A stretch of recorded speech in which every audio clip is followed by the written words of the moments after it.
ketika kita belajar mendalami karakter siswa, kita ingat satu prinsip dari Ki Hajar Dewantara. Ketika kita bicara tentang Ki Hajar Dewantara, tentu beliau adalah tokoh pendidikan yang bahkan terkenal hingga kelas dunia, Bapak Ibu. Pada zamannya, Ki Hajar ini memiliki pemikiran yang melampaui orang di masanya, yang bahkan masih relevan hingga abad 21 ini, hingga 2024 sekarang, Bapak Ibu. Yaitu yang paling saya selalu ingat dari pesan Ki Hajar adalah ketika kita ingin mendalami karakter siswa, artinya kita perlu menuntun tumbuh murid sesuai dengan kodratnya masing-masing. Ki Hajar Dewantara memberikan permisalan Bapak Ibu, yaitu adanya tumbuhan padi dan jagung. Ki Hajar mengatakan bahwa tumbuhan padi tidak akan bisa diubah menjadi tumbuhan jagung, tidak akan juga bisa diubah menjadi pohon mangga. Artinya, tumbuhan padi memiliki kodrat menghasilkan padi, beras. Tumbuhan jagung juga memiliki kodratnya masing-masing. Dan keduanya tentunya membutuhkan proses pertumbuhan untuk bisa menghasilkan padi, menghasilkan jagung, dan bertumbuh sesuai dengan kodratnya masing-masing. Filosofi ini semoga juga menjadi dasar bagi kita dalam kita berdiskusi malam hari ini, Bapak Ibu Guru, mengenai pengembangan karakter siswa dan juga pengembangan soft skill guru. Dan di slide selanjutnya ditampilkan pula sebuah ilustrasi Bapak Ibu. Ketika kita berbicara tentang karakter siswa, kita berbicara pula tentang adanya kesetaraan. Minta bantuan untuk slide selanjutnya.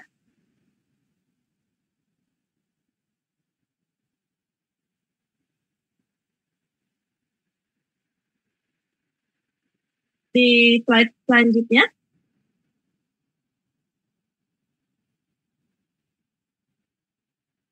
Ya. Jika Bapak Ibu perhatikan, barangkali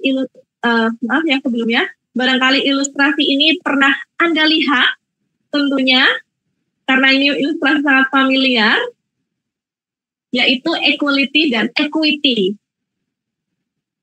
Jika Bapak Ibu berkata bahwa yang namanya kesetaraan semuanya harus mendapatkan tinggi yang sama, harus mendapatkan bangku dengan tinggi yang sama, harus mendapatkan porsi pembelajaran yang sama. Tentu justru kita sedang terjebak untuk menyeragamkan karakter siswa.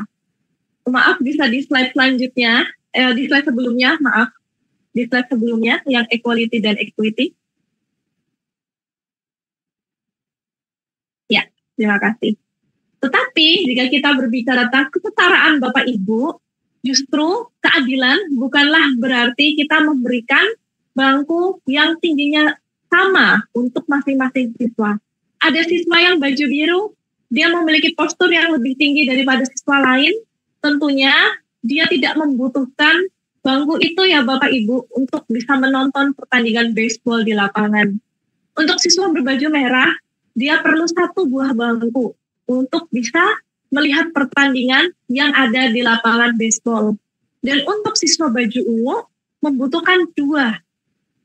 Tentunya barangkali fenomena ini tidak hanya kita temukan di jajaran penonton pertandingan, tetapi justru di dalam kelas kita Bapak Ibu.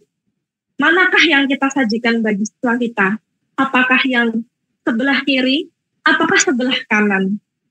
Tentunya ketika kita melihat dari perspektif kurikulum merdeka, kita melihat sebenarnya kurikulum merdeka ini sedang berusaha untuk membantu kita para guru memberikan opsi yang di sebelah kanan, ya Bapak Ibu, untuk memfasilitasi berbagai karakter siswa sesuai dengan kebutuhan mereka masing-masing, yaitu adanya pembelajaran yang dipersonalisasi.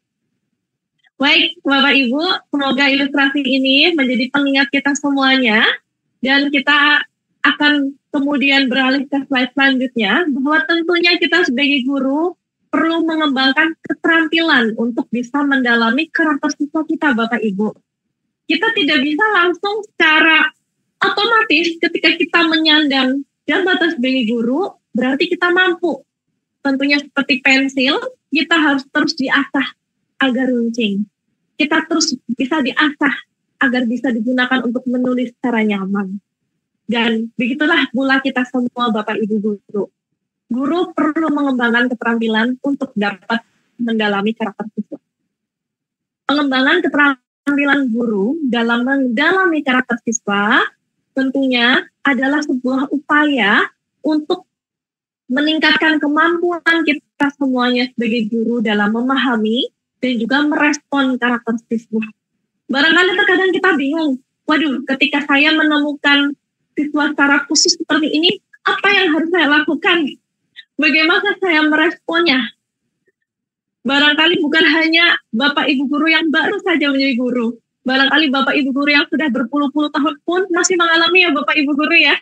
Kita terus mengalaminya barangkali dari hari ke hari, tantangan untuk menjadi guru dan semakin mempertajam kemampuan kita untuk bisa merespon karakter siswa.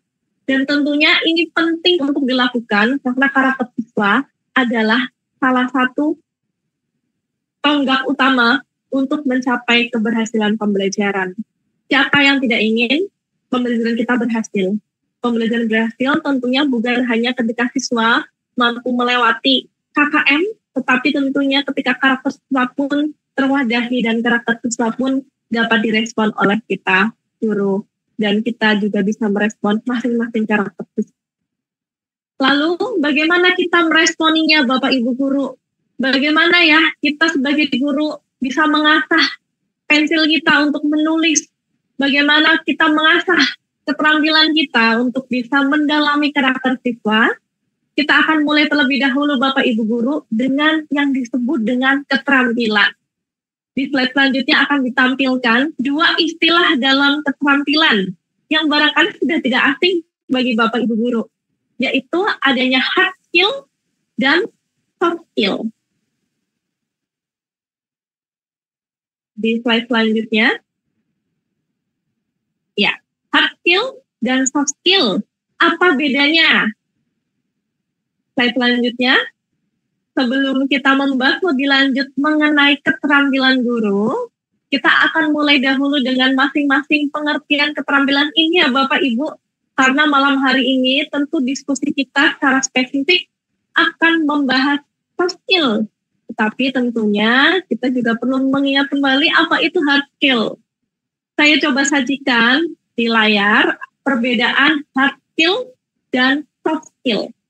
Biasanya dua keterampilan ini dilampirkan di kurikulum vitae ya Bapak Ibu Guru ya. Saya akan mulai bahas dahulu dari poin yang pertama.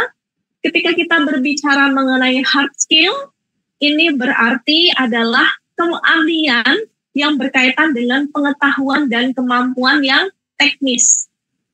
Tetapi ketika kita berbicara soft skill adalah keahlian yang berkaitan dengan kepribadian seseorang.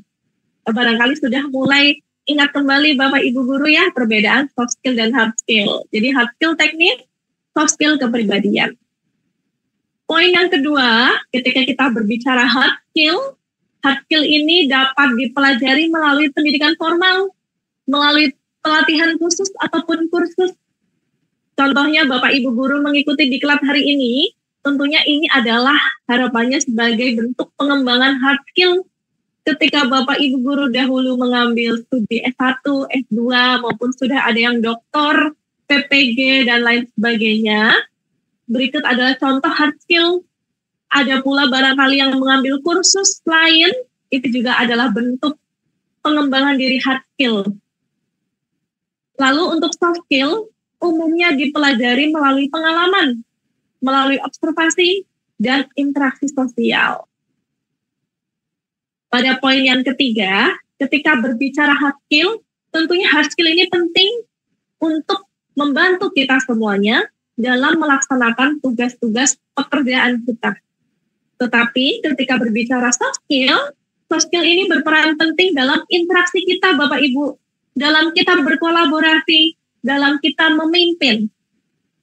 Misalnya apa? Secara umum, contohnya hard skill adalah penguasaan materi pembelajaran maupun penguasaan metode pembelajaran. Lalu untuk soft skill misalnya adalah komunikasi, kerja tim, kepemimpinan, berpikir kritis, dan pemecahan masalah. Semoga ini memberikan gambaran dahulu Bapak Ibu Guru mengenai topik diskusi kita, hard skill dan soft skill.